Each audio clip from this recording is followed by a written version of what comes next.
Değerli basın mensupları, hepiniz hoş geldiniz. Davetimize icabet ettiğiniz için hepinize ayrı ayrı teşekkür ediyorum. Bugün bizim gündemimizde sadece Gazze var, sadece Filistin var. Buna ilişkin bazı açıklamalarda bulunacağım. Açıklamaları yaptıktan sonra gündemde belki farklı konular olabilir ama ben bugünkü toplantımızın, burada söyleyeceklerimizin başka şeylerin gerisinde kalmasını istemediğim için arkadaşlarımdan istirhamım bu toplantıda soruların da sadece bu konuyla ilgili olmasıdır. Dileyen arkadaşlarıma toplantı bittikten sonra farklı konularla ilgili soruları varsa onlarla ayrıca tek tek soruların cevaplandırmak suretiyle böyle bir yöntemin daha uygun olacağını şimdiden hatırlatayım sözlerimin hemen başında. Çünkü gerçekten 146 gündür Aksa tufanının başladığı 7 Ekim'den bu yana ilk günlerde neredeyse bütün dünyanın gündemi, bütün televizyonların canlı yayınları Mescid-i Aksa ismiyle başlayan tufan sonrası Siyonist işgal güçlerinin yapmış oldukları katliamlar, ortaya koydukları vahşetler konuşuldu durdu. Fakat özellikle Türkiye'de belki seçim satım haline gelinmesinden sonra gündem değişti. Fakat Gazze'de değişen bir şey yok. Orada katliam aynen devam ediyor. Hatta her gün biraz daha gerçekten kelime bulmakta zorlanıyor insan. Her gün ortaya konan vahşetler katlanarak devam ediyor. Durum biraz daha zorlaşıyor. Daha önce belki benzer şeyler olmuştur ama ilk defa, dünya tarihinde ilk defa bu denli katliam, bu kadar pervasızlık kameraların önünde, hatta bazen canlı yayınlarda sergileniyor. Fakat üzerinden zaman geçince belki bazı insanlar bunu kanıksadılar mı ya da artık yürekleri mi kaldırmıyor ya da daha önemli işlerim var bilemiyorum. O konuda takdiri kamuoyuna bırakıyoruz ve gündem değişmeye başladı. Bu nedenle ben bugünkü gündemimizin başka gündemlerin arkasında, gölgesinde kalmasını istemediğim için sizin de anlayışınızı bekliyorum. Böyle bir yöntem belirledim. Evet, 146 gündür bir vahşet sergileniyor. Gerçekten yaşananları tarif edecek kelime yok. Belki yeni kelimeler bulmak lazım. Vahşet dendi, soykırım dendi, insanlığa karşı suç dendi, savaş suçları dendi, barbarlık dendi ama yaşananlar hepsinin ötesinde. İsrail'in yani Siyonist işgal çetelerinin çiğnemediği hiçbir kırmızı çizgi, çiğnemediği hiçbir hukuk kuralı, hiçbir ahlak kuralı kalmadı. Yasaklı silahlar kullanıldı. Savaş zamanlarında bile kullanılması uluslararası sözleşmelerle yasaklanmış olan silahlar, fosfor bombaları gibi. Savaş zamanlarında bile vurulmaması gereken ambulanslar, hastaneler, okullar, mabetler, kiliseler, camiler vuruldu. Savaş zamanında bile asla dokunulmaması gereken canlara dokunuldu. Çocuklar, kadınlar, gazeteciler, doktorlar, Birleşmiş Milletler çalışanları, eğitimciler, sivil savunmacılar, kadınlar, yaşlılar öldürüldü. Ve bunların hepsi aynı anda yapıldı. Çocuk öldürmek hiçbir dinde, hiçbir ahlak sisteminde, hiçbir hukuk sisteminde meşru değildir. Hastaneler vurulmaz. Yine bunlar hem ahlak kuralları, hem hukuk kuralları, hem uluslararası kurallar bunları yasaklamıştır. Ama Siyonist işgal çeteleri fosfor bombalarıyla çocuk hastanelerini vurdu. Hastanelerde yatan, kendi kendine hareket etme yeteneği henüz gelişememiş, erken doğduğu için köyümüzde bulunması gereken ya da çok yakın ilgi bekleyen, çok küçük yaştaki, henüz ilk aylarındaki bebekler hastanelerde ölüme terk edildi. Onların hastanede çalışanlar oradan çıkarılırken o bebeklerin oradan çıkarılmalarına izin verilmedi. İnsanlara gıda ve suyun ulaştırılması engelleniyor. Çok büyük bir açlık kriziyle karşı karşıya Gazze. Ve dünya seyrediyor.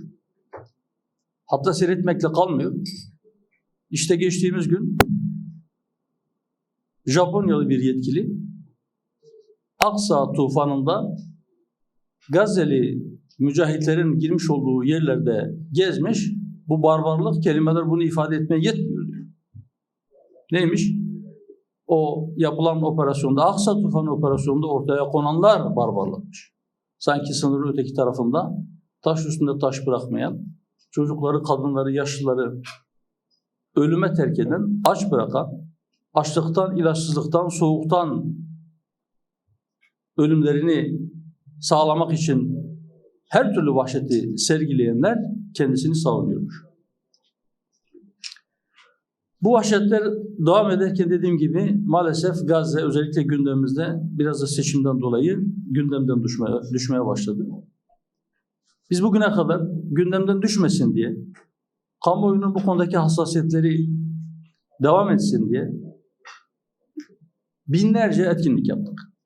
39 farklı eylem çeşidiyle sürekli Gazze'yi gündemde tutmaya çalıştık. Oradaki vahşete dikkat çekmeye çalıştık. Zira biz inanıyoruz ki Siyonist işgal bölge barışının önündeki en büyük engel ve dünya barışına en büyük tehdittir. Zira onların düşüncesine göre kendilerinden başka hiç kimse insan değildir. Bütün herkes, bütün kurumlar onlara hizmet etmek zorundadır ve hali hazırda özellikle uluslararası kurumların onların aleyhine hiçbir şey yapmadığını veya yapamadığını da maalesef üzülerek seyrediyoruz.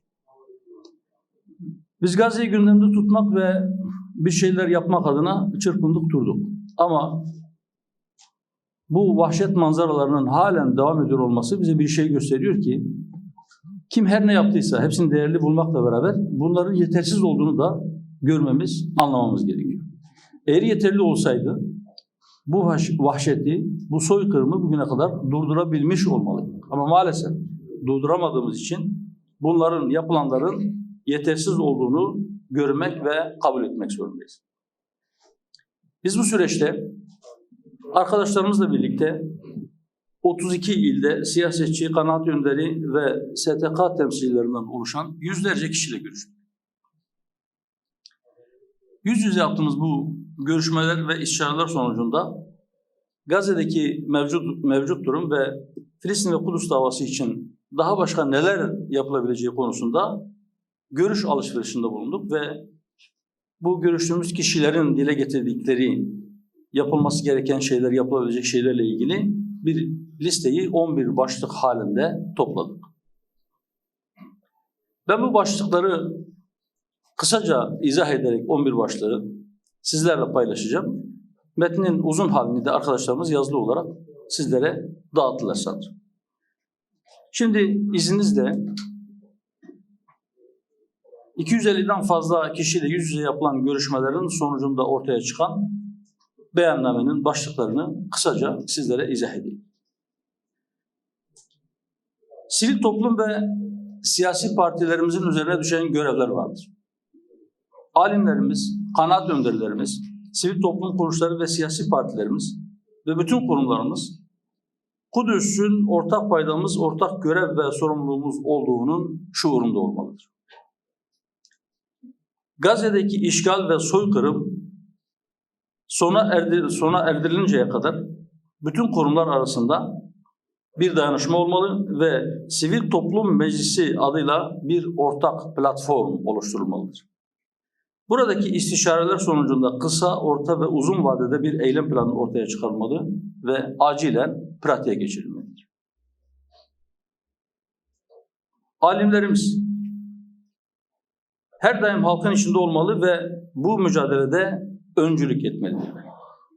Alimlerimiz Kur'an-ı Kerim'de hikayeleri ve tinetleri, zihniyetleri uzun uzadıya anlatılan Yahudiler ve Siyonizm üzerinde araştırmalar yaparak bu konuda halkı aydınlatmalıdırlar. Yine alimlerimiz halkta Kudüs davası şuurunu, işgale karşı mal ve can ile mücadele ve cihat ruhunu oluşturmalıdırlar. Siyonist işgale destek veren şirket ve markalara karşı boykot fetvası vermeli ve bunun uygulanmasını takip etmelidirler. Bu vahşeti unutturmamak için etkinlikler yapılmalıdır. Kudüs davası konusunda her türlü çalışma değerli, kıymetlidir. Bu çalışma ve etkinliklerin dozajı, büyüklüğü, sürekliliği ve çeşitliliğinin artırılması sağlanmalıdır.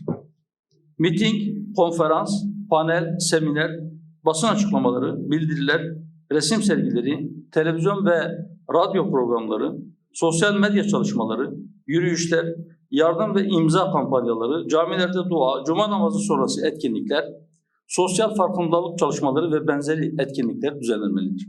Filistin davası anlatılmalı ve Siyonizmin tehlikeleri hakkında kamuoyu bilgilendirilmeli ve bilinçlendirilmelidir.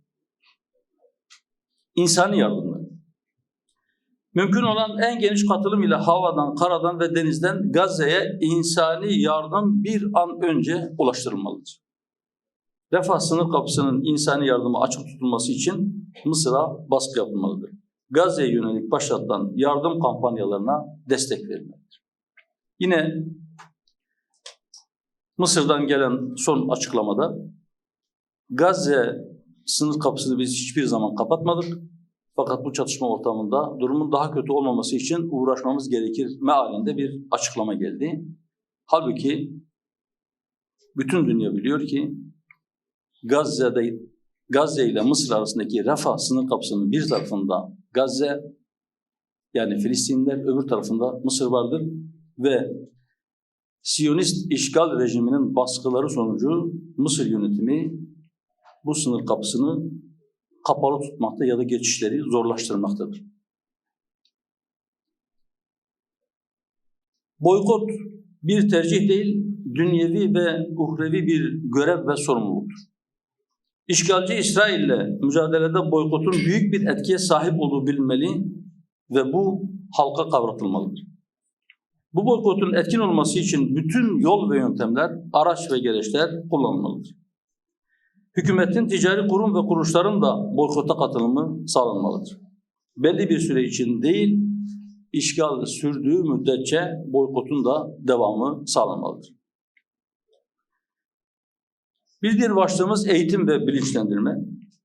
Bize göre Aksa tufanı ile küreselleşen ve gündeme giren Kudüs davasının özellikle çocuklarımıza ve gençlerimize kavratılması için yaşanan sürecin bir fırsat olduğu aynı zamanda görülmelidir. Mescid-i Aksa ve Kudüs ile olan tarihi, kültürel ve inanç bağlarımız eğitim müfredatımıza eklenmelidir. Bilinçlendirme çalışmaları kapsamında toplumun tüm kesimlerini kapsayacak etkinlikler artırılarak devam ettirilmelidir. Medyaya düşen görevler vardır. Siyonist işgalci İsrail'in Gazze'de internet erişimini kesmesi, sosyal medya platformları üzerinde baskı kurması, medya ofis ve bürolarının bombalaması ve şu ana kadar 130'un üzerinde gazeteciyi şehit etmesi, medyayı susturarak yaptığı soykırım ve vahşetin üstünü örtme çabasından kaynaklanmaktadır. Yapılan bu soykırımın ifşası ve insanlığa gösterilmesi medya ile mümkündür. Gerçeklerin anlık ve doğru bir şekilde dünyaya duyurulması için önerimiz ortak bir medya bilgi havuzu oluşturulmasıdır. Bu havuzda toplanan bilgiler ve görüntüler Gazze ile ilgili yapılan bütün etkinlikler sosyal medyada, yazılı ve görsel medyada yoğun bir şekilde gündem edilmelidir. Meclise ve milletvekillerine de düşen görevler vardır. Milletvekilleri meclis de hükümeti harekete geçmeye çalışmalıdır. Milletvekilleri Gazze'deki soykırımın durdurulması için Refah sınır kapısına gitme dahil farklı eylem ve etkinliklerde bulunmalı. Gazze'de yaşanan katliam ve soykırımı dünyaya anlatmalıdır. Filistin ile Türkiye arasında 2018'de imzalanan Güvenlik İşbirliği Anlaşması 2021 yılında resmi gazetede yayımlandı. Hükümet bu anlaşmanın gereğini yapmaya davet edilmeli ve bu anlaşmanın pratik olarak hayata geçirilmesi için çalışmalar yapılmalıdır. Hükümete ve devlete de düşen görevleri var. Filistin mücadelesinde başta insani yardım olmak üzere hukuki, siyasi, diplomatik, askeri ve bütün ihtiyaçların karşılanması için çaba sarf edilmelidir. Direnişin unsurları olan Hamas ve diğer gruplarla direkt ve resmi ilişkiler kurulmalı, her alanda direnişi destekleme ve yardımlaşma içinde olunmalıdır. Türkiye kendisine ve insanlığa karşı tehditler içeren Siyonist işgalci İsrail ile diplomatik, ekonomik, siyasi ve askeri ilişkilerini kesmelidir. Hava sahamızı ve limanlarımızı işgalci rejime gidecek ve gelecek her türlü uçak ve gemiye kapatmalıdır. İslam ülkelerine düşen çok ciddi sorumluluklar vardır. Ümmetin birliği esastır ve fitne haramdır. Çözüm ise ittihad-ı İslam'dır. Müslümanların bir araya gelmesidir, ittihad etmesidir. Kudüs davası birleştirici bir ruha sahiptir. İşgalci İsrail güçlü ve pervasız hareket ediyorsa bu Müslümanların birlikten yoksun olmalarının sonucudur. Türkiye, İstanbul'da İslam dünyasıyla ve küresel Siyonizmin rehin alamadığı diğer ülkelerle Kudüs ve Filistin davası konulu bir zirve yapmalıdır. Arap Birliği'ne üye ülkeler, İslam İşbirliği Teşkilatı, D8 üyeleri ve Siyonizm karşıtı ülkeler toplanarak Siyonist işgalci İsrail'e karşı caydırıcı ve işgali sona erdirecek somut kararlar almalı ve bunu uygulamalıdır. Netanyahu kabinesi ve soykırım suçunu işleyen işgal kuvvetlerinin yargılanmaları için gerekli hukuki girişimlerde bulunulmalıdır. Türkiye'de de yargılanabilmelerinin önünün açılması için Adalet Bakanlığı tarafından savcılara gerekli talimat verilmelidir. Lahey'de açılan, Uluslararası Adalet Divanı'nda açılan soykırım davasına her türlü destek verilmeli, Mavi Marmara dosyası yeniden açılarak yargılamaya devam edilmelidir. Siyonizm ve Siyonistlerin bölge barışının önündeki en büyük engel ve dünya barışına büyük bir tehdit oldukları ısrarla işlenmelidir. Bu çaba Siyonizmin en tehlikeli terör örgütü olarak kabul edilmesine kadar devam ettirilmelidir. Değerli basın mensupları, sözlerimin başında da ifade ettiğim gibi bu beyanname 32 farklı ilde 250'nin üzerinde kişiyle bu konuya hassas yaklaşan farklı mesleklerde, farklı meşreplerden kişiler yapmış olduğumuz görüşmelerin bir sonucu, o görüşmelerden çıkan görüşlerin bir özetidir. Şimdi Gazze'li, Filistin'le ilgili ya da bu yaptığım açıklamalarla ilgili sorular varsa soruları alalım. Buyurun.